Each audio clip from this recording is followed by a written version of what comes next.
Et salut à tous, j'espère que vous allez bien, moi ça va nickel. Aujourd'hui on se retrouve pour une vidéo très importante à donner.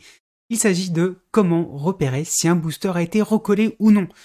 Vidéo qui est d'autant plus importante aujourd'hui parce que malheureusement avec l'engouement qu'il y a eu autour de Pokémon, maintenant 2-3 ans, il y a eu énormément de boosters recollés qui ont circulé sur le marché. Déjà le cas avant, c'est triste à dire, mais ça a été encore plus amplifié avec tout ce qui s'est passé autour des tels que Pokémon, quoi d'autre encore, il y a eu Digimon qui arrivait il n'y a pas si longtemps que ça, il y a de plus en plus de choses maintenant sur Yu-Gi-Oh! Donc bon, dans cette vidéo, je vais vous montrer quelques petits points qui vous permettront de savoir si le booster que vous allez récupérer est un booster recollé ou non. Bien évidemment, il y a encore d'autres points qui peuvent vous permettre de savoir si c'est le cas ou non, mais je ne peux pas tous les connaître. Donc si vous, de votre côté, eh bien, vous avez d'autres manières, d'autres techniques de repérer si un booster est recollé ou non, n'hésitez pas à le dire dans les commentaires pour aider les personnes qui pourraient éventuellement faire cette erreur. Allez, je vous laisse tout de suite et on voit ça ensemble. Du coup, pour cette petite explication, démonstration, etc., on va avoir besoin donc de deux boosters, là en l'occurrence rétro, et j'ai décidé tout simplement de prendre un booster Révolution Cybernétique, qui lui est bien Factory Sealed, donc qui est bien scellé, qui n'est pas recollé, etc., et donc l'autre booster qui lui est recollé par contre est un booster le millénaire perdu que j'ai eu il n'y a pas très longtemps. Ça doit faire 2-3 semaines, peut-être un mois gros max. Donc voilà, je vous passe les détails de comment est-ce que je l'ai eu. Malheureusement j'étais assez déçu, enfin bref. Je me suis arrangé avec le vendeur, etc. Donc c'était pas de sa faute. Et c'est pour ça que je me suis dit il était quand même assez important que je vous fasse une petite vidéo là-dessus, parce que malheureusement, il y a encore pas mal de personnes qui se font avoir, qui tombent encore sur des boosters recollés, et qui, pour eux, pensent que ils sont tout à fait legit, alors que pas du tout malheureusement. Donc ça va être très simple. Comment est-ce qu'on repère si un booster est recollé ou non? Dans 90% des cas, 99% des cas, ça va être très facile, et vous allez le voir immédiatement. Tout simplement, vous prenez votre booster, et vous checkez les extrémités du haut et les extrémités du bas. Tout simplement parce qu'en fait, vous allez le retourner. Et en fait, vous allez jouer un petit peu au niveau de la languette, au niveau du haut. Et si vous voyez déjà sur les recoins, sur les coins du haut, que c'est dur, que c'est rigide, que voilà, vous avez une certaine résistance quand vous essayez un petit peu de jouer avec, déjà, ça sent pas bon. Vous allez faire la même chose en bas. C'est la même chose. S'il y a une résistance, si vous sentez pas de jeu, si c'est pas fluide entre guillemets dans le pliage, dans les on va dire ça un pliage, on va appeler ça un pliage, c'est qu'il y a des points de colle, et ça c'est pas bon du tout. Le seul endroit où normalement vous devez retrouver de la résistance au niveau de la languette supérieure et inférieure, c'est juste ici en fait, et là. Pourquoi? Eh bien tout simplement parce que c'est la partie où c'est scellé, où c'est collé de base quand ça sort d'usine. Donc c'est tout à fait normal qu'ici vous ayez une certaine résistance à ce niveau-là, que vous en ayez une ici. Donc si vous passez ici, vous essayez un petit peu de jouer ici, vous allez voir il n'y a pas vraiment de résistance, etc. C'est fluide, c'est pas dur. Vous allez le faire la même chose ici. Là par contre ça va être une autre histoire. Ça va être un petit peu plus dur, beaucoup plus rigide. Donc c'est la seule partie où normalement vous êtes censé retrouver cette rigidité. Deuxième petit point, là comme vous pouvez le voir, c'est très facile. On a un énorme défaut entre guillemets, si on peut dire ça comme ça. Vous voyez que c'est comme brûlé. On pourrait se dire c'est peut-être à cause du temps, etc. Mais non, pas du tout. Je peux vous assurer que il y a absolument aucune raison que ça fasse ça avec le temps sur vos boosters. Donc en aucun cas vous aurez ce détail ici de cette espèce de brûlure, machin truc, etc. là où c'est un petit peu même déchiré derrière. On la retrouve également ici. Autre point, là votre languette qui est juste là. Voilà, vous voyez celle-ci? Eh bien, vous allez jouer avec également. Vous allez la soulever un tout petit peu sans pour autant ouvrir sans déchirer, sans enlever la partie collée qui est au niveau de la languette supérieure, juste là et en dessous. Vous allez jouer un tout petit peu avec et essayer de la remonter un petit peu, voilà. Et vérifier l'intérieur si c'est pas ouvert, parce que malheureusement ça arrive de temps en temps où voilà, vous avez toute la partie intérieure qui est complètement ouverte, on peut voir les cartes, et ça c'est du 100% recollé, c'est clairement pas avec le temps non plus, hein, encore une fois, que vous allez avoir ce genre de choses à l'intérieur de votre booster. Vous checkez un tout petit peu, voilà, le recoin, donc là déjà, petite difficulté, on n'arrive pas à atteindre, visuellement parlant, la partie supérieure de la languette en soulevant, ou alors faut plier le truc, enfin bref, c'est pas possible, clairement. Et vous checkez également en dessous, pour voir s'il n'y a pas de traces de déchirure. Et si vous avez rien, encore une fois ici, c'est que votre booster n'est pas recollé. Là en l'occurrence, il l'est, hein, je vous le dis à 100%, il l'est, voilà. Et dernier point, et là c'est du 100%, clairement, vous avez même plus besoin de vous poser des questions. Votre languette, qui est encore une fois juste ici, hein, voilà, vous avez joué un petit peu avec, etc. Vous allez voir que, bizarrement, ici, vous voyez, il y a comme un effet un espèce d'effet miroir, on va dire. C'est bien argenté, c'est bien beau, c'est bien brillant, c'est bien poli, entre guillemets, encore une fois. Sauf que là, un petit peu plus haut, c'est un petit peu plus opaque, un petit peu plus blanchi, voilà. Ça, ce sont des traces de colle séchées, clairement. Et à aucun moment, d'ailleurs, de toute façon, dans vos boosters, sur vos boosters, vous allez avoir une languette qui n'est pas linéaire, qui n'est pas droite. Et même ça, là, hein, cette partie-là, juste ici, clairement, sur vos boosters, si vous avez des boosters comme ça sent pas bon, clairement. Hein. Mais alors, vraiment pas bon du tout. Ensuite, on va faire une autre petite chose. On va checker la languette, l'intérieur de la languette. Donc, on a vu le dessus, on a vu l'intérieur, et on va voir le milieu.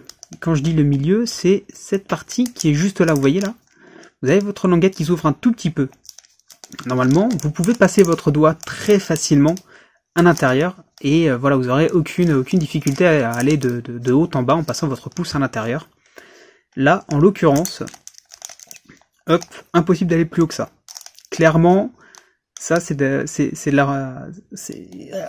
voilà, j'ai même pas besoin de mettre de mots là-dessus, hein, vous le voyez très bien, c'est du recollé, clairement. Vous pouvez également checker un petit peu en dessous, encore une fois, alors attendez, si le focus veut bien se faire, voilà, vous voyez ça? Juste cette petite partie ici, là, vous voyez la différence de couleur? Alors, attendez, j'essaie de remettre un petit peu le focus dessus, bon, c'est pas très facile, mais vous voyez, ici on a cette partie un petit peu plus polie, et juste derrière on a des parties un petit peu plus opaques. Clairement, ça, c'est typique des boosters recollés, encore une fois. Là, je vais vous prendre l'exemple très simple sur le Révolution cybernétique, qui lui n'est pas recollé. Donc la languette, elle est bien droite, elle est bien argentée, bien polie. Voilà, hein, encore une fois. Je vous montre par rapport à l'autre, vous voyez tout de suite la différence. Hop. Et on va checker le milieu de la languette, où, comme je vous ai dit, vous passez votre doigt facilement de haut en bas. Et à aucun moment vous rencontrez une résistance ou du collage, voilà. Donc ça, encore une fois, hein, c'est typique d'un booster non recollé. Ce que je viens de vous montrer sur le Révolution cybernétique, clairement. Et tout ça, c'est typique d'un booster recollé. Donc résistance au niveau de la languette supérieure sur les coins gauche et droit. Même chose en bas. Si vous voyez des espèces de borrelures, machin truc, que ce soit en bas, au milieu ou en haut, c'est du recollé. Si vous voyez des traces blanchâtres un petit peu plus opaques au niveau de la languette, c'est du recollé. Si toute votre languette n'est pas translucide, n'est pas polie, on va dire, avec cet effet poli, c'est du recollé. Après, il arrive de temps en temps, hein, voilà, c'est peut-être du 5%, 2% des boosters rétro, où il se peut que toute la languette ne soit pas, soit un petit peu plus opaque, etc. C'est très rare que ça arrive et que le booster ne soit pas recollé dans ce cas-là, mais ça arrive jamais. Je vais pas vous mentir, ça arrive vraiment jamais. J'ai acheté je sais pas combien de boosters rétro depuis que j'ai commencé ma chaîne, il y a à peu près 4-5 ans je crois. Et sur tous les boosters que j'ai achetés, à chaque fois que je suis tombé sur des boosters de ce type-là qui présentaient ces fameux points dont je vous ai parlé juste avant, à chaque fois, c'était des boosters recollés, tout le temps, à 100%. Donc voilà. Alors, ce que vous pouvez faire si jamais vous tombez sur ce type de booster, alors premièrement, quand vous achetez des boosters rétro, des displays scellés rétro, des cartes rétro, tout simplement déjà au moment du paiement, si c'est un achat avec un autre particulier, ne passez jamais, vraiment jamais par PayPal entre proches. Si vous réglez par PayPal, privilégiez vraiment, mais vraiment le paiement en biens et services au moment où vous avez une assurance par rapport à ça. Et alors oui, malheureusement, il y a certains vendeurs aussi, ce que je peux comprendre tout à fait, il y a certains vendeurs qui n'acceptent que les paiements en biens et services, tout simplement parce que quand vous allez régler en biens et services, le vendeur va pouvoir récupérer son paiement immédiatement et ne devra pas attendre un certain laps de temps avant de pouvoir tout simplement récupérer le paiement que vous aurez effectué. Mais malheureusement, parmi ces personnes qui, elles, sont très honnêtes dans leur vente, il y a toujours les cas à part, et dans ces cas à part, c'est facilement 50% de ces gens-là. Je veux pas stigmatiser, hein, clairement pas, mais 90%, enfin minimum 50% et facilement 80-90% des personnes qui vont vous demander un paiement entre proches via PayPal pour du rétro, que ce soit scellé ou non, ça va être des personnes qui auront recollé leur booster ou recellé leur display. Receller une display, c'est un petit peu plus compliqué, mais c'est tout aussi possible. Et c'est un petit peu plus compliqué également de le voir, parce que pour ça, il faut déceller la display. Enfin, c'est encore un autre processus, etc. Donc c'est un peu plus compliqué de voir ça. Donc c'est vraiment très chiant. Donc du coup, tout simplement, pour vous prévenir de ce genre d'arnaque, de ce genre de problème, vous passez votre règlement. Tout se passe bien, le vendeur vous envoie votre booster ou votre display.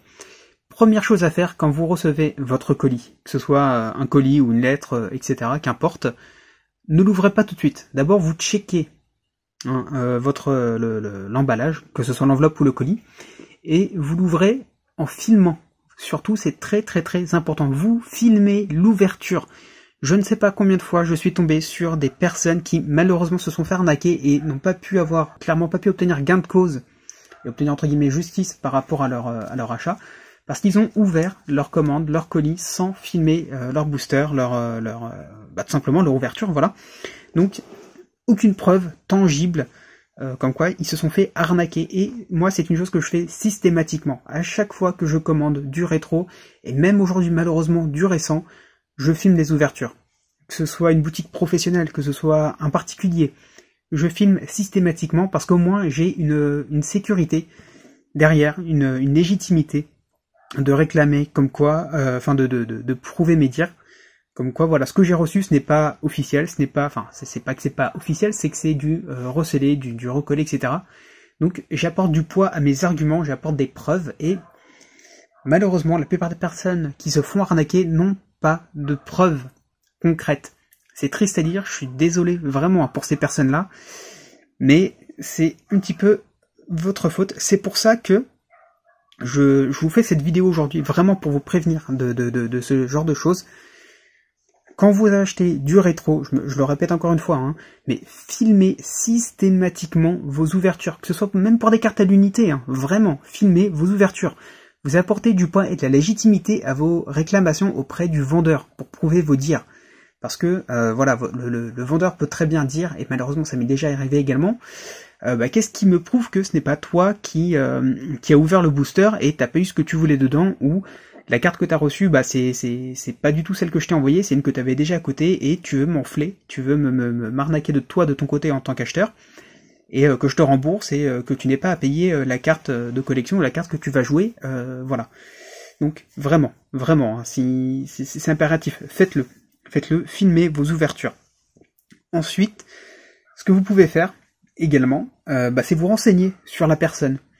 Donc vous passez sur Facebook, sur les différents groupes Facebook, vous faites des petits screens, vous vous demandez si cette personne est fiable à la communauté ou non. Généralement, les personnes qui ne sont pas fiables vont tout de suite être reconnues, ou alors, malheureusement, encore une fois, c'est très facile de recréer d'autres comptes, et voilà, elles font ça un nombre de fois incalculable, elles ont des dizaines et des dizaines de comptes, et ils arnaquent des gens, je ne sais combien de personnes par journée, par semaine, par mois, par année, etc. Enfin bref. Alors oui, effectivement, là, par rapport à ce que je vous ai montré sur ces deux boosters, donc le Millionnaire Perdu qui est un booster recollé et Révolution Cybernétique qui lui n'est pas un booster recollé, vous pouvez me dire, oui mais là ce que tu nous montres c'est sur des boosters rétro, mais est-ce que c'est également le cas sur des boosters récents? Oui, clairement c'est tout à fait le cas, c'est exactement la même chose.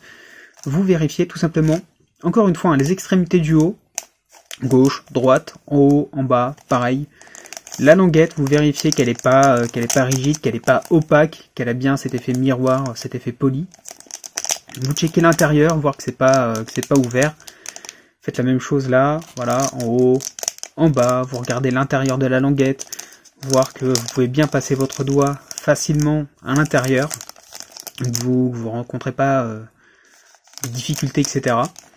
Et vous checkez également, voilà, bon, après, sur les boosters plus récents, les personnes, les arnaqueurs, clairement, les personnes qui vont essayer de vous enfler, vont moins s'aventurer à recoller des boosters récents. Pourquoi? Tout simplement à cause de la languette, parce qu'ici, vous avez des petites... Enfin, c'est coupé en denté. Donc c'est un petit peu plus chiant pour eux de recoller. Parce qu'il faut bien être symétrique, il faut bien que ce soit bien remis par-dessus, faut pas que... voilà. C'est tout bête, hein, mais c'est juste ce genre de petit détail qui fait que vous aurez plus de chances de tomber sur des boosters recollés, recellés sur du rétro que sur du récent. Même si sur du récent ça arrive encore. Et bien bon, je vous parle pas des boosters pesés, etc. Ça c'est encore une autre histoire. Aujourd'hui c'est plus vraiment possible. Je crois en tout cas de ce que j'ai pu lire, de ce que j'ai pu voir dans certaines vidéos, etc. par rapport à des retours que j'ai eu par rapport à des amis qui ont eu des boosters, etc. Aujourd'hui c'est quasiment impossible de peser des boosters. Les boosters récents sont quasiment impesables.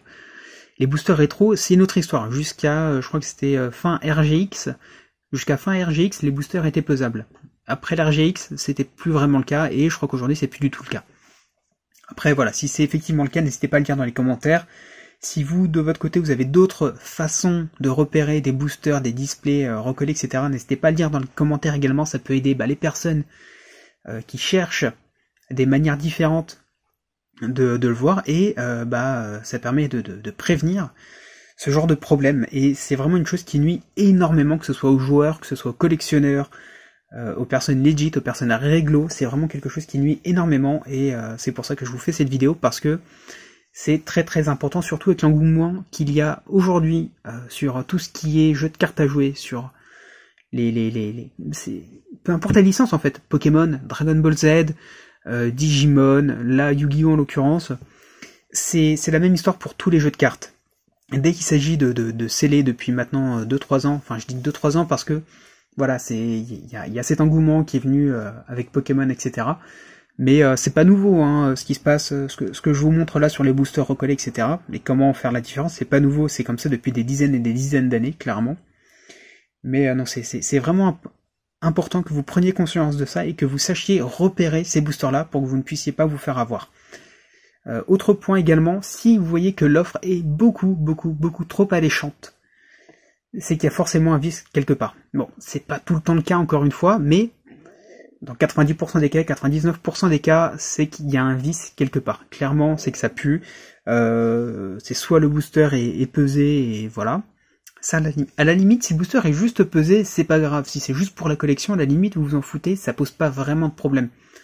Mais par contre, si vous repérez, encore une fois, ce que je vous ai dit, la rigidité sur la languette, la partie des parties opaques, des traces blanches, etc. au niveau de la languette, encore une fois, du dos, c'est clairement que ça pue. Voilà, il faut demander des photos sous tous les angles supplémentaires par rapport à celles que le vendeur va vous fournir de base. À la limite, vous lui demandez qu'il vous mette un post-it avec son nom et son prénom dessus à côté de la photo. Généralement, s'ils le font pas, c'est qu'il y a deux possibilités. Soit le mec, il est réglo de base et il en a marre et il a pas envie de se prendre la tête avec ça. Soit c'est un arnaqueur et il va pas faire ça parce que les photos ne sont tout simplement pas de lui. C'est aussi simple que ça. Lui, il va avoir un booster recollé tout dégueulasse qu'il va vous envoyer. Par contre, les photos qu'il aura postées sur son annonce, ce sont des photos qu'il aura prises sur internet d'autres personnes qui, elles, vendent des boosters en étant réglo. Petit point supplémentaire justement par rapport à tous ces boosters recollés ou non recollés, il arrive très rarement, c'est de plus en plus rare aujourd'hui, mais il arrive encore une fois que vous tombiez sur des boosters recollés qui ne présentent absolument aucun point de colle, donc aucune partie opaque, aucune partie rigide au niveau des extrémités des languettes supérieures et inférieures, aussi bien ici, voilà, que ce soit pas non plus déchiré à l'intérieur. qu'il arrive encore de retrouver des boosters exactement comme celui-ci, qui soit malheureusement recollé, et pour ça vous ne le saurez en fait que si vous ouvrez le booster, et c'est là où c'est un petit peu dangereux malheureusement. Voilà, donc on a beau faire attention, on a beau regarder tous les petits points que j'ai mentionnés plus tôt, malheureusement il arrive encore que certaines personnes arrivent à recoller des boosters extrêmement proprement, même si ce n'est plus vraiment le cas aujourd'hui, hein, parce que bon, ils en ont plus rien à foutre, hein, clairement, voilà, je mâche pas mes mots. Mais il arrive encore, voilà, qu'on tombe sur des boosters qui sont comme ce booster Révolution Cybernétique, et qui en fait soient des boosters recollés. Donc faites encore une fois très attention par rapport à ça. Donc voilà. Bon. C'est tout pour cette vidéo, ça a été très court, ça a été très rapide. S'il y a d'autres points que vous voulez savoir par rapport aux boosters recollés, etc., comment faire la différence, les repérer, si vous voulez avoir d'autres façons de prouver vos dires, etc., autre le fait de filmer vos ouvertures, et ça clairement, en vérité il n'y en a pas énormément, il n'y a pas énormément de recours par rapport à ça, mais vraiment filmer tout le temps, hein, vos ouvertures, en montrant bien, voilà, en faisant le tour de votre emballage, de votre enveloppe, de votre colis, en montrant bien les extrémités, comme quoi vous l'avez pas ouvert et refermé. Montrez bien dans votre vidéo que vous aurez filmé l'adresse de l'expéditeur et votre adresse à vous, dans le but de vous protéger, pas dans le but d'afficher la personne ou de la menacer, mais dans le but de vous protéger. Voilà, plus vous montrerez d'informations et de transparence par rapport à ce que vous avez reçu, plus ce sera crédible, plus vous aurez de légitimité pour revendiquer vos droits, entre guillemets, et de potentiellement obtenir un remboursement. D'autant plus si vous passez par PayPal. Si vous passez par PayPal et que vous réglez en biens et services, donc avec la protection achat, etc., si vous ne fournissez pas ce type de preuve au service client, j'en ai déjà fait les frais, vous ne passerez pas par le remboursement, parce que voilà, le vendeur lui va bien préciser comme quoi il y a le numéro de suivi, vous avez bien reçu votre commande, mais que derrière, qu'est-ce qui dit que c'est pas vous encore une fois qui voulez l'arnaquer, etc. Donc fournissez bien une vidéo, des photos, des screens, etc. C'est toujours des choses à prendre, c'est chiant malheureusement de passer par là, on passe limite pour des... On psychote, clairement, on psychote par rapport à ça, mais c'est vraiment très important, donc faites-le. Et donc comme je le disais un petit peu plus tôt, si vous avez d'autres questions, n'hésitez pas à le mettre dans la partie commentaires, j'essaierai d'y répondre au mieux. Au besoin, je ferai une autre vidéo par rapport à ça, voilà. Et puis, moi je vous dis à la prochaine, c'était YongJ, faites encore une fois très attention à vos achats sur internet, c'est très important. Et puis, je vous souhaite que du bonheur pour la suite de votre collection ou de vos achats, tout simplement. Ciao.